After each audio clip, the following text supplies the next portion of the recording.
రెడ్డి గారి కాలంలో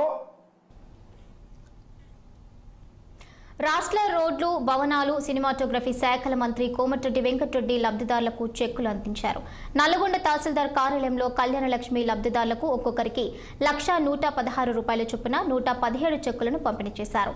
ఈ సందర్భంగా మంత్రి మాట్లాడుతూ నల్గొండ నియోజకవర్గానికి సంబంధించి ఇంకా 200 కళ్యాణలక్ష్మి చెక్కులు పెండింగ్ లో ఉన్నాయని, వెంటనే వాటిని పంపిణీ చేసేందుకు చర్యలు చేపట్టాలని అధికారులకు ఆదేశించారు. నల్గొండ పట్టణం గ్రామీణ ప్రాంతాలకు వేరువేరుగా తహసీల్దార్ కార్యాలయాల ఏర్పాటు అవసరమని ఆయన అన్నారు.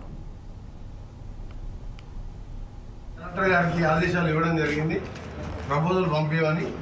కొత్త నల్గొండకు సపరేట్గా ఎంఆర్ఓ ఆఫీస్ కూడా త్వరలోనే ముఖ్యమంత్రి గారికి చెప్పి చీఫ్ సెక్రటరీ గారికి ఆదేశాలు ఇచ్చి దాన్ని ఎంఆర్ఓ ఆఫీస్ కూడా శాంక్షన్ చేపిస్తూ ఇంకా కూడా రైతుల ధరణి సంబంధించిన అప్లికేషన్ దాదాపు 1,400 నుండి 1,100 వరకు క్లియర్ అయినాయి. 320 చిల్లర వారి కూడా వేగవంతంగా క్లియర్ చేయాలని ఎంఆర్ఓ గారికి చెప్పడం జరిగింది. ఇన్ఛార్జ్ ఆర్డీఓ గారికి ఏది ఉన్నా సరే పబ్లిక్ కూడా చెప్తున్నాం, ఎక్కడైనా ఆఫీసులో ఇబ్బంది పెట్టినా మా దృష్టికి తీసుకురావాలి. మీరు ఎనీ టైం ఎవరైనా వాట్సాప్లో కానీ ఫోన్లో కానీ మెసేజ్ పెట్టచ్చు.